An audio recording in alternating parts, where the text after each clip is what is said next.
Suatu ketika Yesus berbicara kepada orang Yahudi. Di dalam Yohanes pasal 8 ayat 51, Yesus berkata kepada orang Yahudi, kalau engkau menuruti firman-Ku, engkau tidak mengalami maut sampai selama-lamanya. Alkitab berkata dalam Yohanes 8 ayat 51, Yesus berbicara kepada orang-orang Yahudi, kalau engkau menuruti firman-Ku, engkau tidak akan mendapatkan maut sampai selama-lamanya.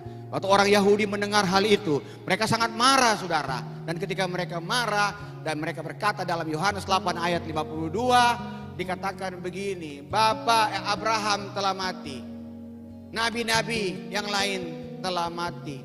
Lalu bagaimana engkau mengatakan orang yang mengikuti firman-Mu, maka dia tidak akan mengalami maut sampai selama-lamanya.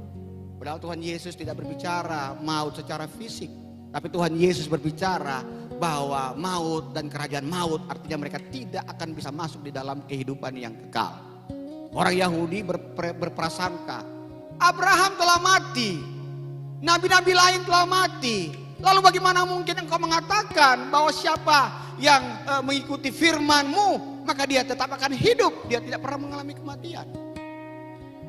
Bapak Ibu Saudara, kemudian Yohanes pasal 8 ayat 53, apa yang dikatakan orang Yahudi berkata apa? Adakah engkau lebih besar daripada bapa kami Abraham? Adakah engkau lebih besar daripada nabi-nabi yang telah mati? Lalu dengan siapa yang engkau mau samakan dirimu? Orang Yahudi sementara berbicara bahwa Abraham itu lebih besar daripada Yesus. Tapi singkat cerita, Yesus berkata kepada mereka, di dalam Yohanes 8 ayat yang ke-56. Bapa kamu Abraham bersuka cita melihat hariku. Dan sekarang dia sudah melihat dan dia bersuka cita. Abraham bapamu bersuka cita bahwa ia akan melihat hari-hariku, melihat hariku. Dan ia telah melihatnya dan ia bersuka cita, saudara. Wah, orang Yahudi lebih marah lagi. Dia berkata di dalam Yohanes 8 ayat 57. Umurmu belum 50 tahun. Kau sudah melihat Abraham? Kita tahu bahwa Yesus adalah umurnya singkat selama 33,5 tahun. Dan dia harus mati, dia bangkit, dia naik ke surga. Mereka berkata, umurmu belum 50 tahun, kau sudah melihat Abraham? Kemudian Yesus mengatakan satu statement yang luar biasa, saudara ya.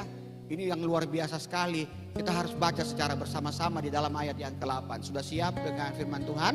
1, 2, 3. Yohanes 8 ayat 58. 1, 2, 3. Kata Yesus,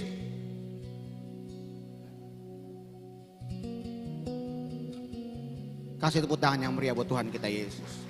Sebelum Abraham jadi, aku sudah ada, saudara. Saudara, penggunaan kata Bapa bagi orang Yahudi diperuntukkan dua. Bapa Yahweh dan Bapa Abraham. Saudara perhatikan, dia selalu katakan Bapa Yahweh dan Bapa Abraham. Tapi ketika Yesus berkata sebelum Abraham jadi, aku sudah ada. Berarti Yesus apa? Dia adalah Bapa yang kekal. Kasih tepuk tangan yang meriah bagi Tuhan. Dia lebih dulu daripada Abraham. Dia lebih luar biasa. Dia lebih superior daripada Abraham, saudara.